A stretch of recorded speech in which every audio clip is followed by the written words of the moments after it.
Bismillahirrahmanirrahim. Assalamualaikum warahmatullahi wabarakatuh.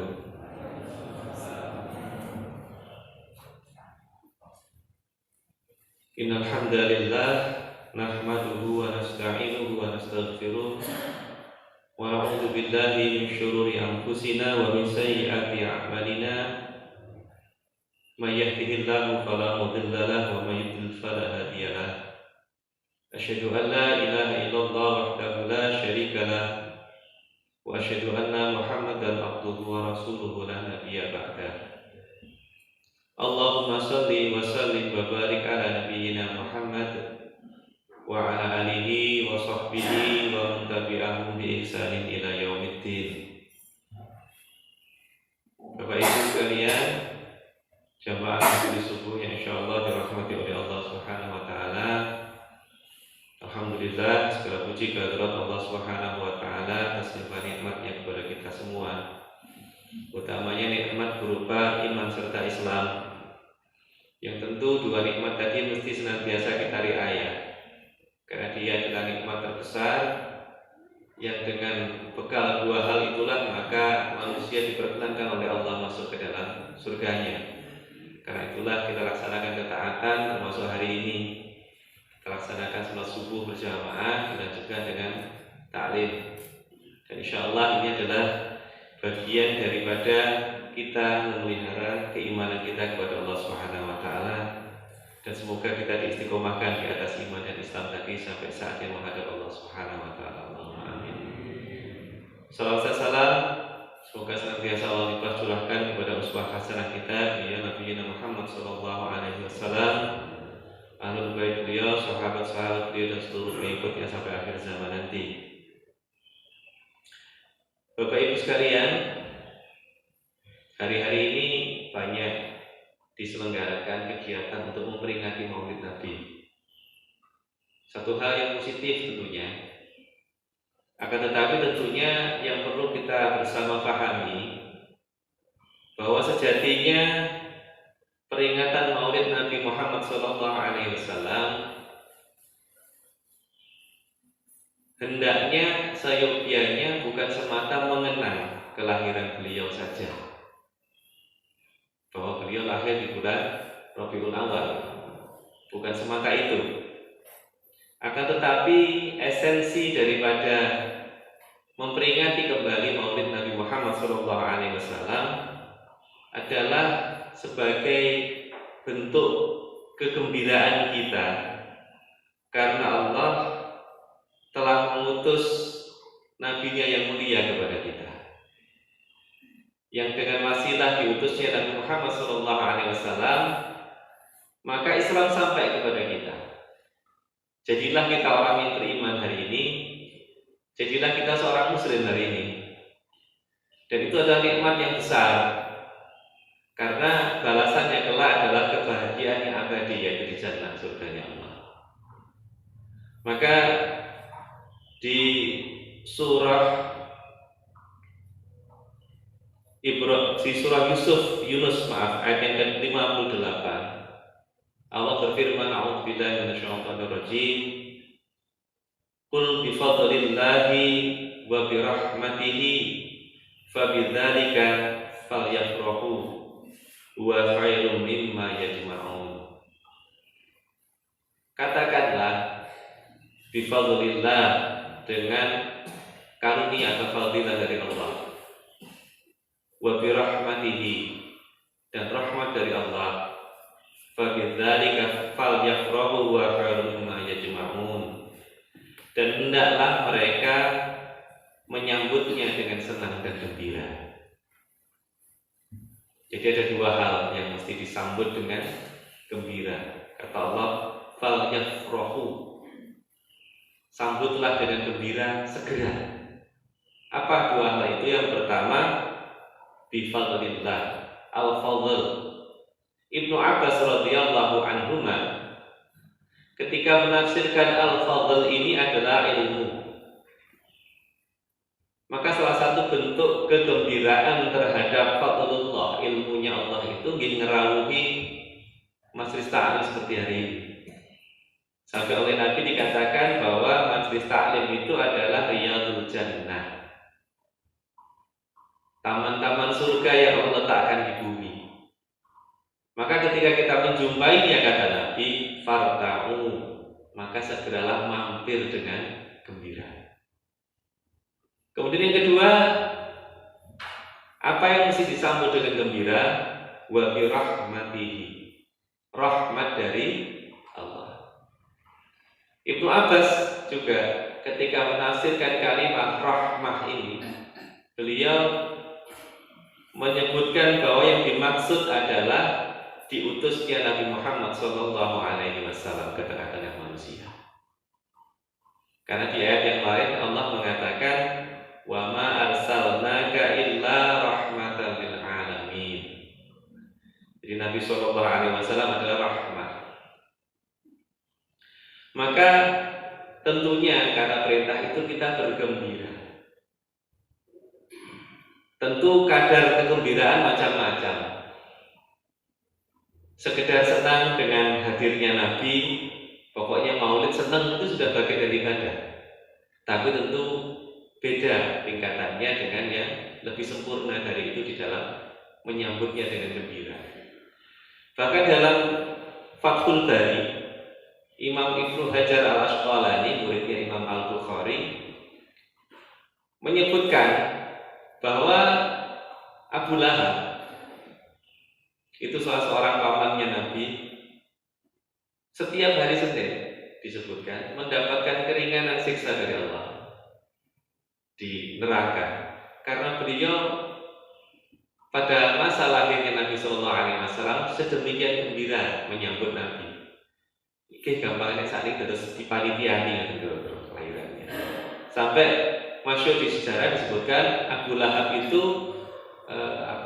menghadiahkan Suwaibah, salah satu di antara budaknya, untuk memelihara Nabi SAW. Meskipun hanya untuk beberapa hari saja, sebelum beliau kemudian pada akhirnya dititipkan kepada Halimatus Sa'diyah. Bayangkan seorang yang jelas-jelas kafir dapat keringanan dari Allah karena kegembiraan tadi. Maka bagaimana kemudian ketika seorang mukmin betul-betul bergembira, dan tentu kegembiraan yang paling sempurna adalah ketika kemudian kita menghidupkan sunnah Nabi SAW. Karena ketika kita bergembira tentu dengan cara-cara yang disukai oleh Nabi SAW. Di mana salah satu di antara mengikuti sunnah Nabi adalah kita jadikan maulid ini sebagai momentum dakwah. Karena Nabi SAW diutus tidak lain adalah dalam rangka untuk mendakwahi manusia, memperbaiki akhlaknya. Innama bu'itsu liutammima makarimal akhlak. Maka itulah mestinya yang kita kerjakan hari ini. Karena dakwah bukan semata ceramah, akan tetapi semua aspek kehidupan yang kita ada di sana. Ada dakwah bil lisan, bisa dengan ceramah, bisa dengan mengajak, atau mungkin lisan hari ini adalah dengan membuat ajaan-ajaan yang positif kembali kepada Allah, menjadi orang yang saleh lewat barangkali media sosial, itu bil lisan. Bisa juga bil hal, dengan contoh, salah satunya dengan dakwah mal, dengan harta kita, memberikan sedekah dan seterusnya. Karena memang salah satu di antara dakwah yang utama itu adalah ketika kita berdakwah dengan hikmah, maka Allah mengklasifikasikan, memberikan tingkatan dakwah. Di surah An-Nahl Allah mengatakan, ud'u ila sabil rabbik bil hikmah wal mau'izatil hasanah wajadilhum billati hiya ahsan. Ud'u ila sabili rabbik, dakwahilah, ajaklah manusia itu menuju kepada jalan Rabbmu, jalannya Allah, jalan Islam. Dengan apa? Yang paling utama bil hikmah, dengan hikmah. Sebagian ulama menafsirkan hikmah itu dengan kemanfaatan yang besar. Salah satunya dengan memberikan sedekah, memberikan kemanfaatan untuk orang yang ada di sekitar kita. Apakah sedekah itu berupa mal atau harta, ataukah kebaikan-kebaikan yang lain? Karena definisi sedekah itu adalah kullu ma'rufin sedekah. Segala hal yang baik itu adalah sedekah. Tentu dasarnya adalah Quran dan Sunnah. Karena makna hikmah adalah Quran dan Sunnah. Wal mau'izatil hasanah, dengan ucapan yang baik, salah satunya ceramah. Wajadilhum billati hiya ahsan. Kalaupun terpaksa berdebatlah dengan cara yang lebih baik. Dan ini era medsos, orang hobinya berdebat. Tidak dengan suara, tapi dengan kata-kata. Maka dakwah yang sesungguhnya adalah ketika pun harus jidal atau berdebat, dilakukan dengan cara yang lebih baik. Karena hakikatnya dakwah itu adalah memenangkan hati manusia. Dan uniknya manusia, dia tidak bisa dimenangkan dengan dikalahkan hujahnya atau argumentasinya. Justru dia akan dimenangkan hatinya dengan akhlak yang karimah. Maka ketika kita mempelajari sirah Nabi Sallallahu Alaihi Wasallam, kita akan sangat jarang menjumpai Nabi Sallallahu Alaihi Wasallam itu berdebat dengan orang-orang kafir. Yang beliau lakukan adalah memberikan kemanfaatan. Ada orang musyrik Quraisy yang kerjaannya apa istilahnya? Ngidori itu bahasa Indonesia meludahi Nabi setiap hari. Satu ketika kok tidak ada hujan lokal, maka beliau bertanya-tanya, sumbernya lagi kemana ini? Beliau datangi, beliau cari, ternyata sedang sakit. Mungkin sakitnya sakit flu berat sampai ludahnya tidak keluar barangkali. Yang unik adalah justru beliaulah orang pertama yang menjenguk. Teman-teman ngopinya, teman-teman maksiatnya belum ada yang hadir di sana. Karena itulah maka dia masuk Islam.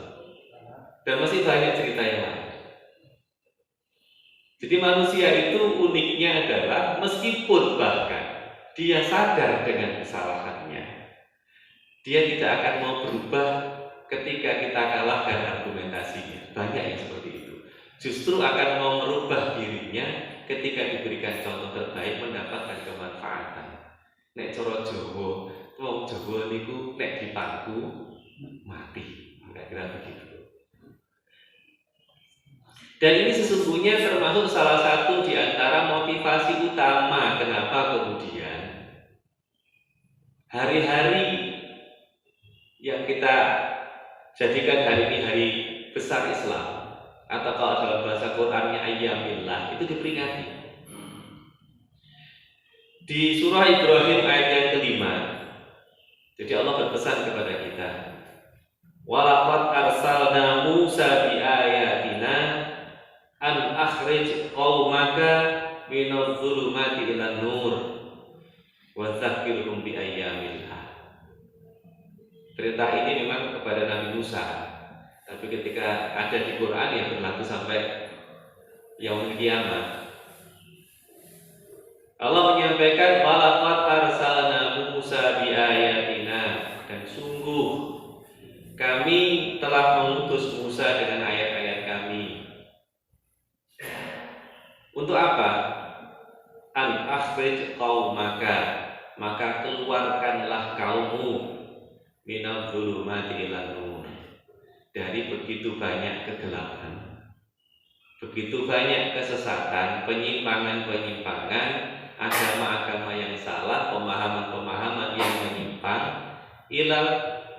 ilan nur, menuju kepada satu cahaya yaitu Islam.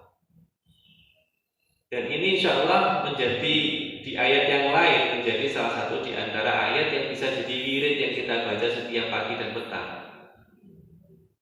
Allahu waliyul ladzina amanu yukhrijuhum minadh dhulumati ilan nur wal ladzina kafaru awliya'uhumut taghutu yukhrijunahum minan nuri ilal dhulumat. Biasanya kita baca setelah baca ayat kursi. Allah itu walinya orang-orang yang beriman. Tentu wali maknanya adalah yang melindungi kita, mencukupi kebutuhan kita, yang menjaga kita. Tentu ketika kita juga mau berwali kepada Allah. Jadi kita menyandarkan diri kita kepada Allah, kita mengkhidmatkan diri kita untuk menegakkan agama Allah. Maka Allah akan jadi wali kita, melindungi kita. Di surat Fussilat Allah mengatakan nahnu awliya'ukum fil hayatid dunya wa fil akhirah. Kamilah Allah dan seluruh makhluknya tentu yang akan jadi wali atau pelindung kalian di kehidupan dunia dan kehidupan akhirat. Maka mukmin itu tidak ada takutnya, tidak ada sedihnya. La khaufun 'alaihim wa la hum yahzanun. Jadi perintahnya Allah kepada Nabi Musa tentu juga kepada semua nabi dan rasulnya dan kepada para pewarisnya. Siapa? Para ulama. Maka ulama disebut warasatul anbiya'i wal mursalin. Itu adalah mengeluarkan manusia minadh dhulumati ilan nur, dari banyak penyimpangan menuju kepada satu, yaitu Islam. Salah satu metodenya adalah wadzakirhum bi ayyamillah. Maka berilah peringatan kepada mereka, wahai Musa, kira-kira begitu. Bi ayyamillah, dengan hari-hari Allah. Para ulama memaknai ayyamillah, hari-harinya Allah itu adalah hari-hari di mana Allah memberikan nikmat yang banyak kepada manusia.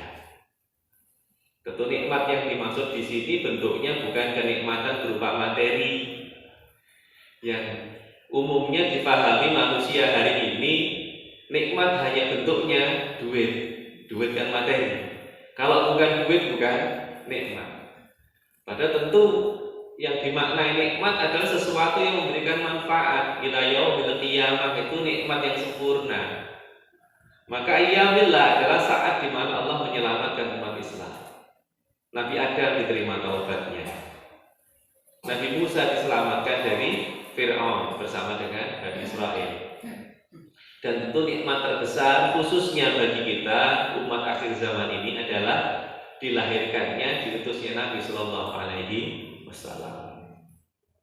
Karena wasilah beliau kita mendapatkan iman, mendapatkan Islam, dan dari situ kemudian Allah menyelamatkan kita. Karena hakikatnya masuk surganya kita bukan semata karena hebatnya kita, karena kita taat kepada Allah, taat kepada Rasulullah. Dan itulah kemenangan yang sesungguhnya. Faman zuhziha 'anil nar wa udkhilal jannah faqad faz. Maka siapa yang dijauhkan oleh Allah dari neraka, dimasukkan ke dalam surga, maka sungguh itulah kemenangan yang besar. Maka Bapak Ibu sekalian, pelajaran dari Maulid itu adalah pelajaran dakwah. Maka karena itulah meskipun ada perbedaan pendapat siapa yang pertama kali melakukan Maulid, tapi insya Allah motifnya sama.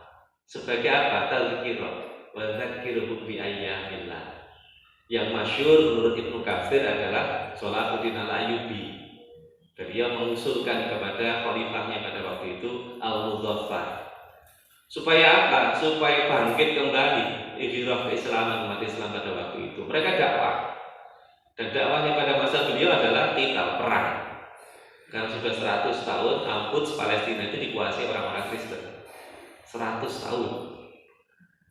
Dan kembali ke tangan Islam, kembali ke pangkuan Islam semenjak dilakukanlah kegiatan Maulid yang tentunya bukan cuma sekedar mengenang, tapi menghidupkan kembali sunnah Nabi Sallallahu Alaihi Wasallam. Berbicara masalah dakwah, maka tidak pernah lepas dari apa yang disebut dengan ada beberapa hal. Saya sampaikan satu saja, yaitu mirasud dakwah, al-miras, pewarisan. Jadi yang namanya dakwah itu mesti diwariskan, jangan hanya untuk kita sendiri. Kenapa? Karena dakwah itu pekerjaan paling mulia. Sampai Allah mengatakan di surat Fussilat, "Wa man ahsanu qawlan mimman da'a ila Allahi wa 'amila shalihan wa qala innani minal muslimin." Maka siapa yang lebih baik perkataannya? Dan perkataan itu bagian dari amal.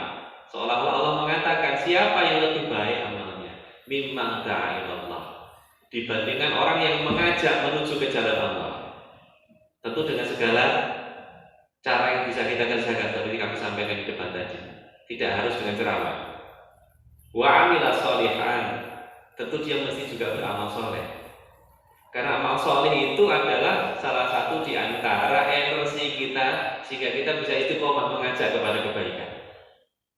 Di samping juga agar supaya Allah memudahkan sehingga kita jadi wasilah hidayah. Ketika orang itu amal soleh, khususnya sholat malam, Allah katakan, aku akan berikan kepada dia qaulan thaqilan, ucapan yang berbobot, yang mantap. Cara ngomong, cara Jawa ini nges, kerasa sampai tekan jero hati. Itu Allah yang memberikan. Qaulan thaqilan. Wa qala innani minal muslimin.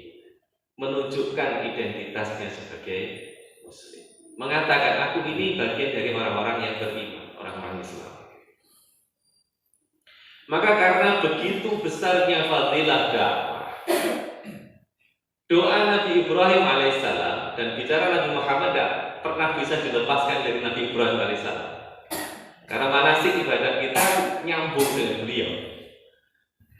Maka doa-doa dari Nabi Ibrahim alaihissalam bukan urusan-urusan yang sifatnya materi atau keselamatan pribadi. Akan tetapi yang beliau mohonkan itu adalah kebaikan untuk dirinya dan juga untuk keturunannya. Maka ketika beliau meninggalkan Ismail dan istrinya, yaitu Hajar, yang masih bayi pada waktu itu Ismail, apa doa beliau?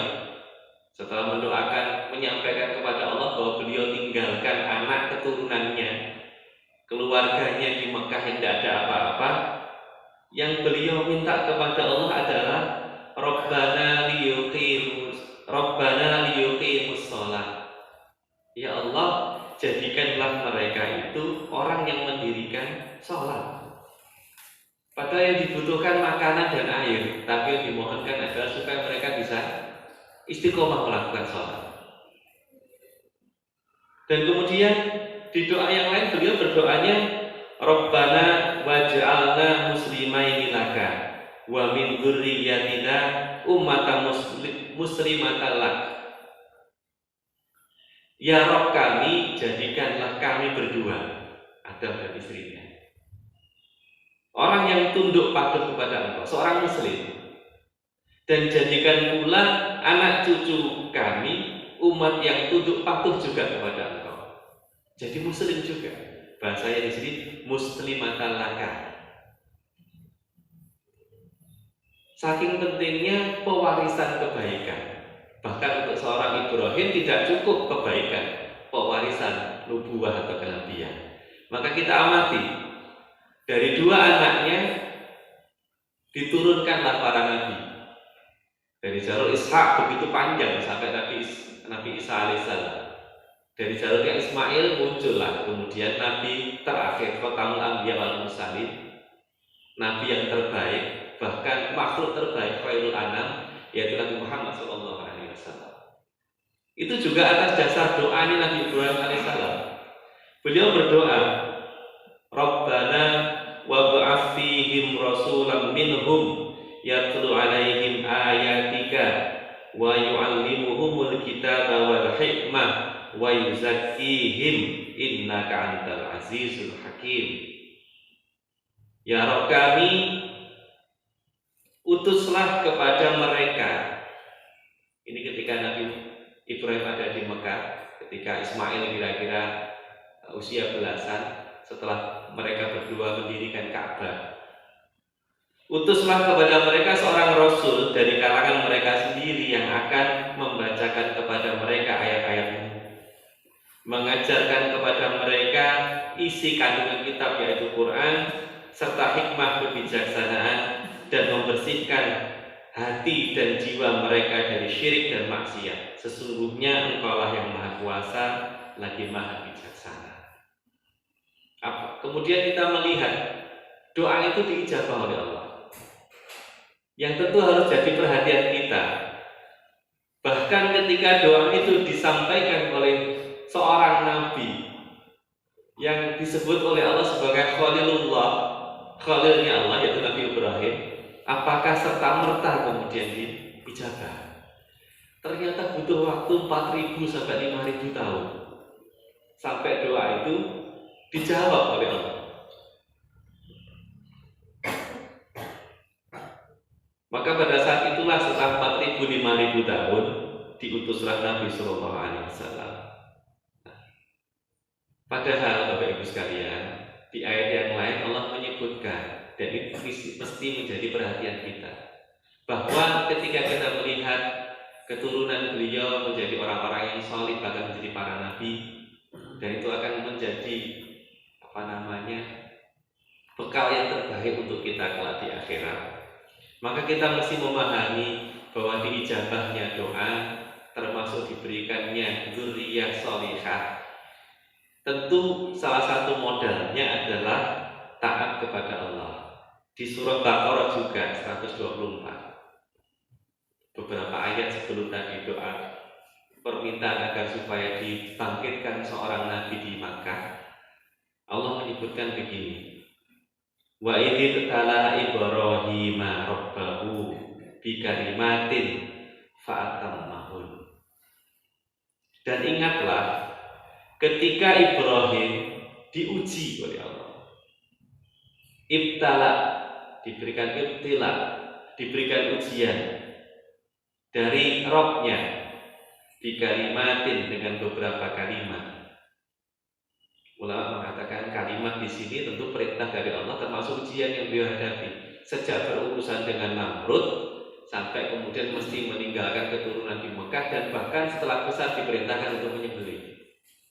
Maka kita bayangkan perjalanannya Nabi Ibrahim itu adalah perjalanan penuh dengan ujian. Tapi kata Allah fa'atammahun, terjemahannya di situ ditunaikan oleh beliau. Tapi atammahun itu secara bahasa itu bukan cuma sekedar dikerjakan, tapi mengerjakannya itu dengan profesional. Jadi ada unsur kualitas di dalam mengerjakannya, ada unsur kesungguhan di dalam melakukannya. Maka karena itulah kemudian doa-doa beliau dijawab oleh Allah, diijabah. Bahkan beliau dijadikan sebagai abul anbiya wal mursalin, bapaknya para nabi dan rasul. Maka bagaimana pelajarannya untuk kita? Bahwa Bapak Ibu sekalian, kesolihan kita hari ini insya Allah bukan hanya untuk kita. Manfaatnya itu untuk anak keturunan kita kelak, termasuk orang-orang tua kita kelak. Tergantung seberapa kadar kesolihan kita, seberapa kadar kontribusi kita kepada dinnya Allah itu yaitu Islam. Maka semakin berkualitas apa yang kita kerjakan, insya Allah jangkauannya itu akan semakin jauh ke atas kepada orang-orang tua kita, ke bawah kepada keturunan kita. Saya ingin menutup dengan sebuah cerita disampaikan oleh Imam Ibnu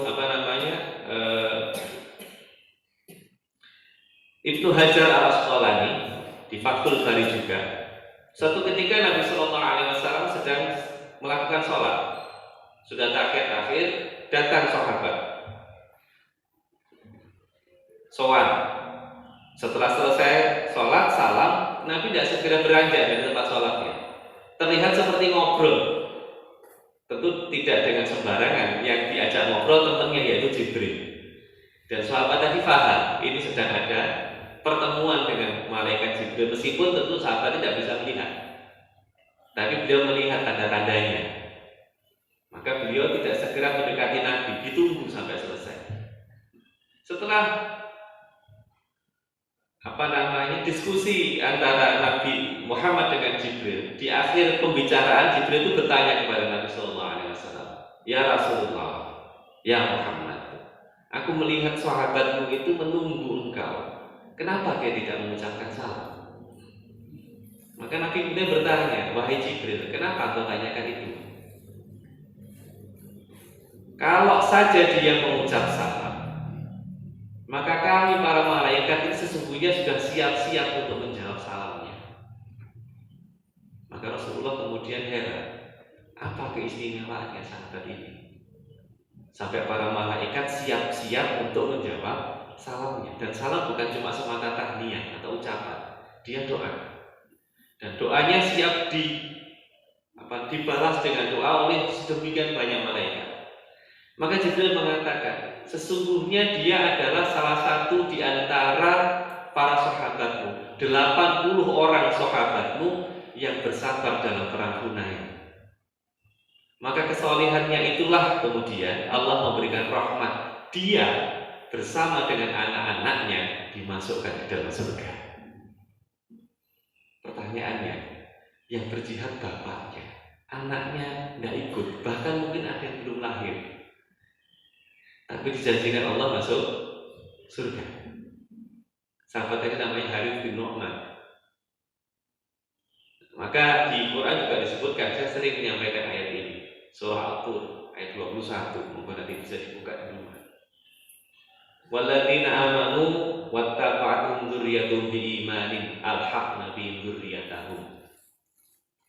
Orang-orang yang beriman bersama dengan anak keturunan mereka yang mengikuti mereka dalam keimanan akan kami kumpulkan bersama, kata Allah. Ibnu Abbas mengatakan alhaqna bihim dzurriyyatahum adalah dikumpulkan dalam surga yang sama. Maka Maulid sesungguhnya peringatan bagi kita untuk melakukan banyak kebaikan, khususnya dakwah. Semoga itu memberikan manfaat untuk keluarga kita. Siapa tentu yang tidak ingin kelak berkumpul selama-lamanya abadi di dalam kenikmatan surga. Demikian bisa kami sampaikan, kurang lebihnya mohon maaf. Assalamualaikum warahmatullahi wabarakatuh.